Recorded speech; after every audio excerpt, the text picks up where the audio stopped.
Good evening and welcome to Election Night in America 2028.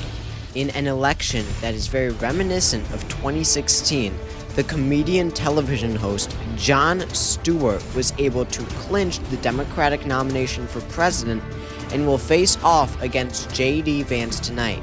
This has been a long and contentious presidential election following the heated term of President Donald Trump, who is now heavily unpopular. His vice president, J.D. Vance, is trying to reclaim the White House for his party. Jon Stewart was able to clinch the Democratic nomination in an absolute brawl, facing California Governor Gavin Newsom and Pennsylvania Governor Josh Shapiro as his main opponents. Kamala Harris was the early frontrunner in the race. Her and Jon Stewart were practically tied for most of the pre-primary election cycle. But after the first few contests, Iowa, which went to Shapiro, New Hampshire, which went to Stewart, and then Nevada, which also went to Jon Stewart, Kamala Harris made an early dropout from the race, gaining only 28 delegates in the process. From there, it was a brawl, primary by primary. Jon Stewart was able to win, building a broad coalition of Westerners, working-class voters, white voters, and Hispanic voters. As for the Republicans, J.D. Vance did not have as difficult of a time as for clinching the nomination. However, he did face some opposition from the more moderate wing of his party, that being led by Nikki Haley, the former 2024 candidate and UN ambassador under the first Trump administration. She got half as many delegates as Vance did in the end, actually more than half, winning many more moderate, more democratic states in the general election, obviously. The eastern states from Virginia to Maine, as well as a few others. Tulsi Gabbard, who left the Trump administration from the DNI in 2026, also challenged Vance. She got 102 delegates in the end. It is now time for the 7 p.m. poll closings in 6 states on the East Coast. We can now make our very first projections.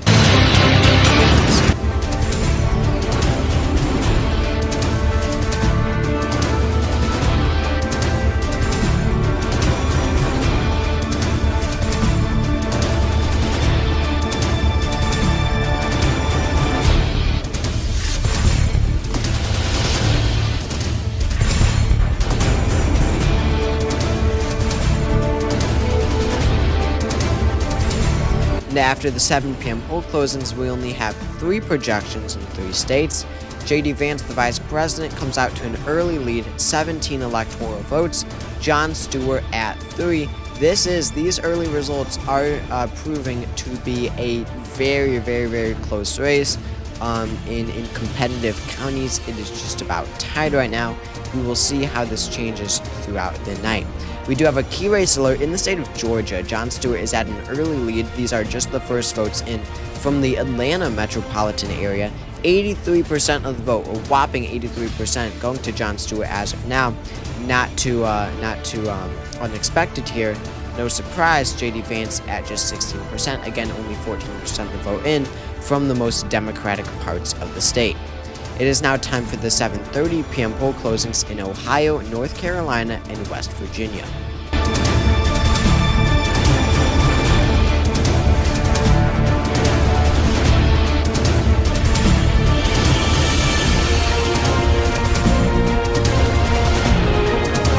And after our 7:30 p.m. poll closings, we have one more projection in West Virginia that goes to J.D. Vance.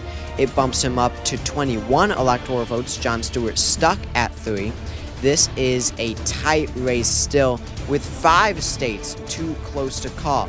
We have 4 states projected, but even more, 5 states are too close to call at this point. And let's take a look at the magic wall now. We have our first county where 100% of votes are reported. This is Hamilton County in Indiana, right above Indianapolis. 100% of votes in, all votes reported. This gives us some early clues about how this race will go. Now, J.D. Vance has won Hamilton County. We can project that. It is a Republican-leaning county, but it does remain competitive in many elections. He has won 51.4% of the vote in Hamilton County. Jon Stewart, 46.5%. The Libertarian nominee, Larry Sharpe, in a close race, that could matter. He gains 2% of the vote. Now let's compare this to 2024. How did Hamilton County vote in 2024? Remember, 2028 was a 5-point win for J.D. Vance. In 2024, however, sorry, that should say 24, it was a 6-point win for Donald Trump. So we can see, at least in these early votes in this one county in Indiana, it does indicate that Jon Stewart is making the slightest of improvements over Kamala Harris. It is now time for the 8 p.m. poll closings in a variety of states, from the Northeast, New England, all the way down to Florida, all the way west to Oklahoma. We have a whole batch of projections that will change this race.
And after the 8 p.m. poll closings, the electoral count has changed dramatically now. J.D. Vance, however, does retain his lead. He is now at 75 electoral votes.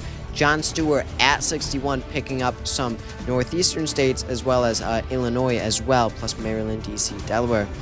This is still a razor-thin race. This really does not indicate a winner yet, just because J.D. Vance is up 14 electoral votes. We still have many states to go. Florida, that will be an important one, a rapidly trending right state. We'll see if J.D. Vance will win it comfortably as Trump did in 2024. Ohio is looking to be close. Pennsylvania is a notoriously close swing state election after election. Watch New Jersey as well. It does lean Democratic, but has gotten close recently. That is also Jon Stewart's home state. And let's get an update now from Polymarket, where it is as close as it gets. The early returns do indicate a razor-thin election, and the Polymarket results show just that. J.D. Vance has a 53% chance of winning, Jon Stewart at 47%. That plus and minus 6% just about really does not mean anything at all. This is a dead heat as of now. And let's take a look on the magic wall at Ohio 2028. Jon Stewart is ahead by a really surprising 7%. Now 34% of the vote is in, so being ahead as a Democrat by 7% is pretty impressive. And just look at that county map right now. You know, he is winning counties that Democrats have not seen in a while. You know, at least since Obama, 2008, 2012. Door County, you know, near Toledo, of course, for example. This is a very shocking performance in Ohio by Jon Stewart, and it really is a testament to his strength among these white working class voters that brought him to victory in the primary, and he hopes will bring him to victory in the general. Let's take a look at North Carolina now. Jon Stewart also ahead here by even more. 9 percentage points he is up by. 41% of the vote is in. Jon Stewart ahead by 9%, basically where it wants to be. The Libertarian candidate, though, he has been performing very well so far, 2.6% in statewide North Carolina. Libertarians are having a very good night. That is bad news for the Republican Party in a close race. And now both campaigns are very confident that they will win. As you can see, Jon Stewart at his rally. His VP is AOC, by the way. J.D. Vance is Marco Rubio, of course. And just taking a look at some of these leads, Ohio, again, Jon Stewart up by 7%. Virginia, he's up by 18%. That's a Democratic-leaning state. Pennsylvania, most votes are in from around Philadelphia and the suburbs around Philadelphia, but still Jon Stewart leads by 13%. Florida, J.D. Vance is ahead, however, by 5%.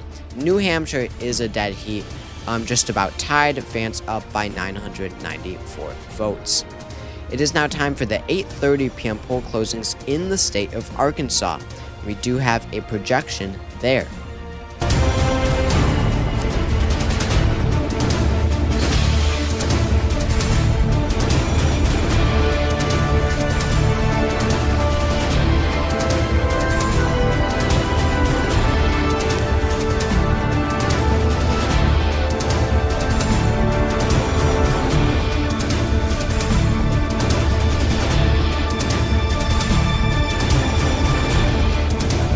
And with Arkansas, we did have some key race alerts that put Jon Stewart in the electoral lead for the first time tonight. We had projected that Virginia would go to Jon Stewart and that his home state of New Jersey, a very strong performance after their absolute disaster, after the party's disaster of a performance in 2024 with Kamala Harris, that has moved back to a very comfortable margin. It looks like it will be at least 10%, probably more like 15% for Jon Stewart. That puts him at 88 electoral votes, J.D. Vance at 81, 7 behind. Again, a razor-thin race. Let's take a look at the Magic Wall in Florida, where J.D. Vance does have a narrow lead of now 1.7%. It's 49.9 to Jon Stewart's 48.2. Remember, Florida voted for Donald Trump by something like 13 percentage points in 2024. Jon Stewart comes even close to winning. It would be a massive accomplishment for him and the Democratic Party there. It is now time for the 9 p.m. poll closings in many states across the Midwest and the Southwest, plus the state of New York.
And after a flurry of projections, we can now project that J.D. Vance has taken back the electoral lead. Again, a razor thin race. It keeps going back and forth. It'll be interesting to see who comes out on top at the end of the night. But J.D. Vance is now at 138 electoral votes, Jon Stewart at 132. So you could see J.D. Vance is pretty much sweeping the South and the Midwest, or at least the Great Plains part of the Midwest. He is now ahead by 6 electoral votes. The race is still pretty much a pure toss-up. Let's take a look at one particular county and compare it to how Jon Stewart is performing in other counties in different regions of the U.S. But in Washington County, Maine, this is the state of Maine. This is actually, now that I think of it, the easternmost county in the United States. Well, in a shock victory, 100% of the vote is reported, and in an insane turn of events, we can project that Jon Stewart has won Washington County in 2028. Now, this has just baffled people so far on political analysis analysts. No one, thought that this was in the realm of possibility, not that they were thinking about Washington County at all. But this is a heavily Republican county, as I will show you when we go to the 2020 results. But Jon Stewart has won Washington County with 46.3% of the vote. That is just 0.3 or a total of 54 votes ahead of J.D. Vance, who won 46%, the Libertarian clocking in at a very high 5.7%. This is a small county, not many voters, but Jon Stewart has won. This is a very rural, a very populist-minded, at least economically, very white working class, blue collar, crabbing and all that stuff, and or logging in the more inland part of the county. These are the industries, very white working class, blue collar sort of industries in Washington. This is where Trump did very well in 2016, and it is where Jon Stewart is performing phenomenally in 2028. Look at the 2024 results. Donald Trump won here with 61% of the vote. Kamala Harris won 38%. Again, Jon Stewart won 46% of the vote. Kamala Harris won 37%. Now, this is an anomaly. This is not happening in every county across the country. If so, Jon Stewart would probably already be projected the president. But when you look at these, economically populist-minded counties, watch these counties. This is where Jon Stewart is overperforming Harris phenomenally, and these are the counties that we have to watch shifting back towards the Democratic Party. Will it just be Washington County, or will it be more? Now, on the flip side, we see the opposite effect in heavily black counties. Those counties, predominantly African-American counties, are not turning out strong for the Democratic Party like they have in the past. Jefferson County in Mississippi, in the southern part of Mississippi, right on the Mississippi River, has voted for Jon Stewart 70% to Vance's 30%. Now, still, 84% in, phenomenal performance, right? I shouldn't say that, but you know what I mean, right? An easy win. Extremely small county, 1,700 votes for Jon Stewart, 751 votes for J.D. Vance.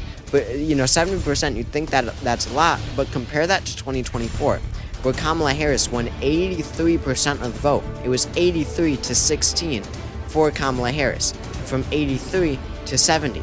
So you could see in Washington County, Maine, Jon Stewart overperformed Harris by 15 or so points, but in Jefferson County, Mississippi, he's underperforming her by about 12%. So, these blue-collar votes, that's what's important in the swing states of Wisconsin, Michigan, Pennsylvania, Ohio now. But this low turnout among African Americans, that should be very worrying for the Democratic Party. That's something to watch in Georgia and in North Carolina especially, but can make the difference even in states with a low African American population. It is now time for the 10 p.m. poll closings in 3 states on the West.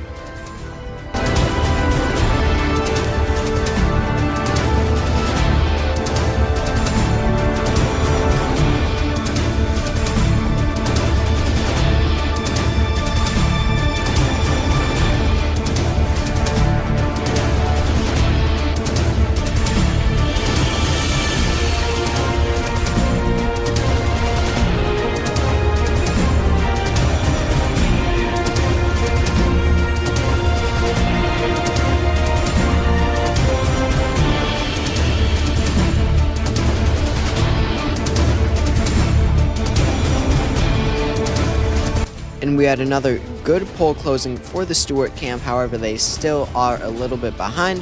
147 electoral votes for Jon Stewart. He picked up Minnesota, New Mexico, and New Hampshire, which were previously uncalled states. J.D. Vance at 148, just 1 electoral votes away. A difference there. It could not be closer. It could not possibly be closer right now. It is really, symbolic of how razor thin this election is. However, we do have the 11 p.m. poll closings coming up. That's California, that's Oregon, that's Washington. That should put Jon Stewart into a huge lead. Let's have a key race alert in Ohio. 17 electoral votes, 84% of all votes are in. We're nearing all votes in some of these close states, and it remains incredibly close somehow. This was a Trump plus 13% state in 2024. He won by 13%. Very comfortable margin. He didn't visit the state once. It was safe under his belt. However, J.D. Vance now just ahead by, get this, 0.7%. This is with 84% of all votes in. That's just 33,000 votes out of about 4.5 million cast. This is a razor-thin race in Ohio. This could be one to watch. It is now time for the 11 p.m. poll closings on the West Coast plus Idaho.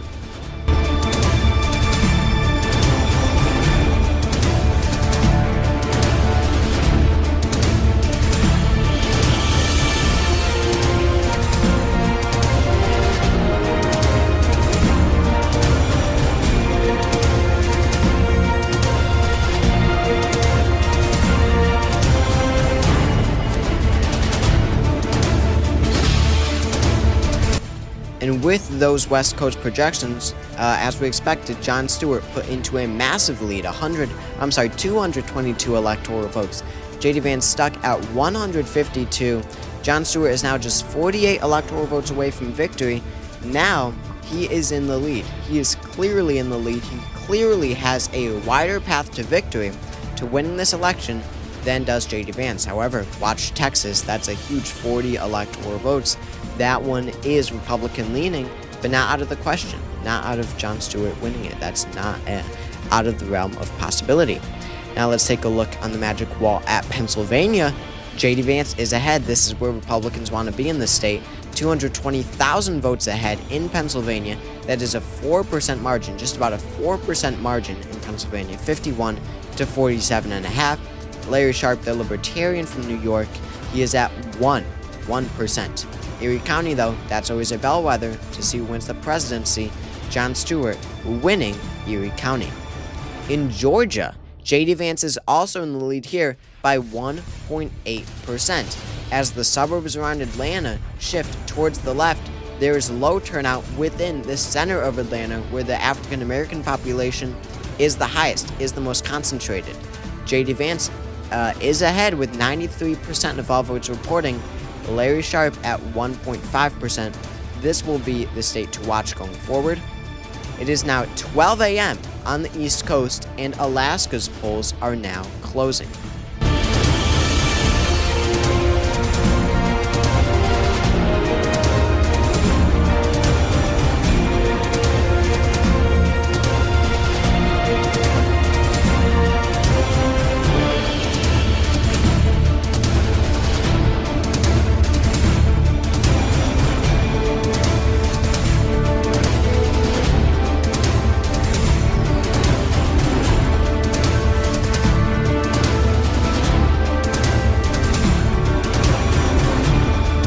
We had a major projection in North Carolina. North Carolina will go to Jon Stewart. That puts him at 239 electoral votes. However, J.D. Vance did win Texas. That puts him a lot closer now. He is now at 192. This election is certain to come down to the 5 Rust Belt states: Wisconsin, Michigan, Pennsylvania, Ohio, and Iowa. This will be the deciding region. J.D. Vance, probably their campaign, the team, does not like how Iowa and Ohio are yet to be called. Trump won both states by about 13% in 2024. He does not like to see both of these states still uncalled when they were heavily in Donald Trump's column at this time 4 years ago. Jon Stewart 239, Vance 192. It is now 1 a.m. on the East Coast, and we have poll closings in Iowa. Why did I say that? Hawaii.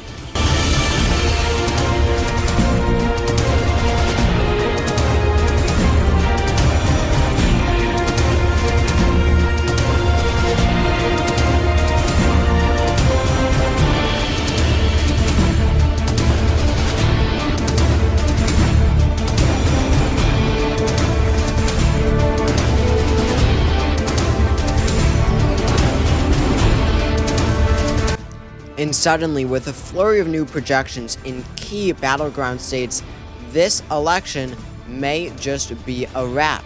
Jon Stewart has clinched victory in 2 of the 3 blue wall states, Wisconsin and Michigan. He also wins Hawaii, of course, the safe Democratic state. This puts him at 268 electoral votes. 270 are needed to win. Vance has not won a single state since 1 a.m. He is still stuck at 192. J.D. Vance would have to win every remaining state: Alaska, Nevada, Arizona, Georgia, Iowa, Ohio, and Pennsylvania to win the presidency.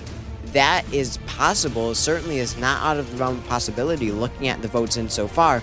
However, the odds are stacked against him, and especially those margins, you would not expect Vance to come out on top. Essentially, he would have to be insanely lucky. Wisconsin voted for Stewart by 5%, Michigan by 3%. Wisconsin voted for Trump in 2024 by about 2 or 3 percentage points. That's a 7 point trend towards the Democrats.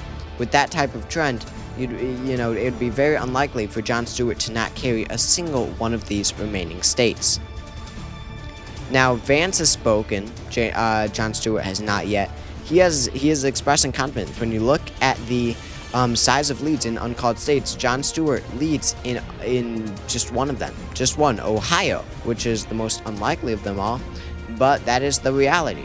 He leads by 2% in Ohio, while in Pennsylvania, Vance leads by 0.4, Iowa, he leads by 4, Georgia, he leads by 5, and Arizona, he leads by 3.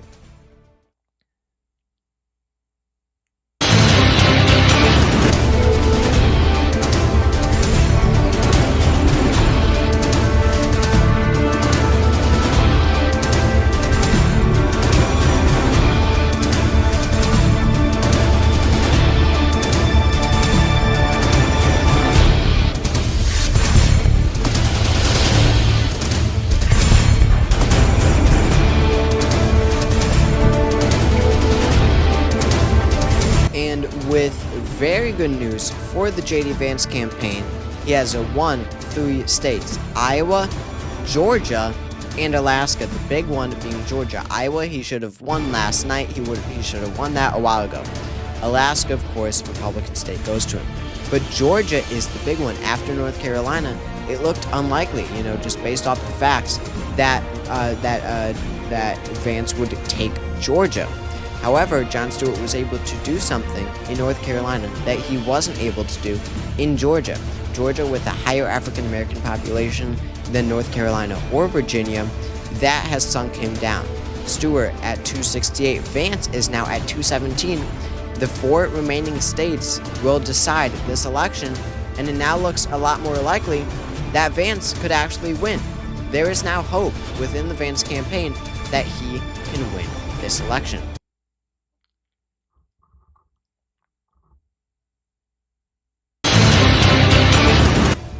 We have a major projection in the U.S. presidential race. We can now project at CNN that Jon Stewart, the comedian, the longtime host of The Daily Show, has won the presidency of the United States. The man that Democrats have wanted to run for years, since 2004, 2008, 2012, 2016, 2020, 2024, and in 2028 he was convinced, and it has worked for his supporters. Jon Stewart will be the next president of the United States, running on an economic, populist, and leftist platform. He has won back the white working class voters that the Democratic Party had left behind with nominees like Clinton, Biden, and Harris. Jon Stewart has won them back. He has built a very Obama-esque coalition of voters, winning back Hispanic voters by wide margins as well, but sinking with African American voters. Very interesting difference between him and the Obama coalition.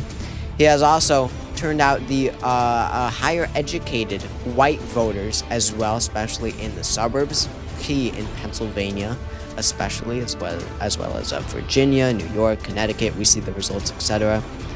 He has built a broad coalition, but all behind a new economic agenda that is much more left, much more populist than the Democratic Party is used to.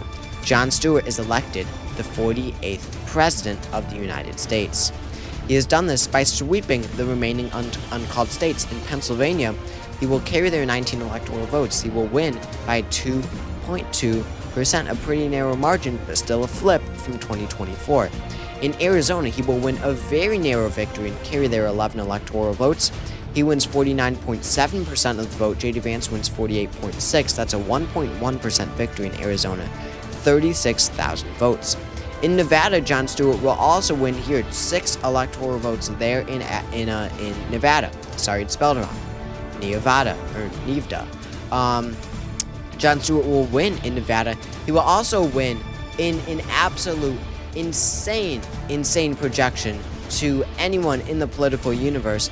Jon Stewart has taken back the state of Ohio for the Democratic Party, so symbolic of the white working classes' return to the Democratic Party specific to this election. Ohio will go to Jon Stewart. Look at that margin, 0.3% of a percentage point. Jon Stewart will win by. That is 17,000 votes out of over 5.5 million votes cast. 17,000 votes.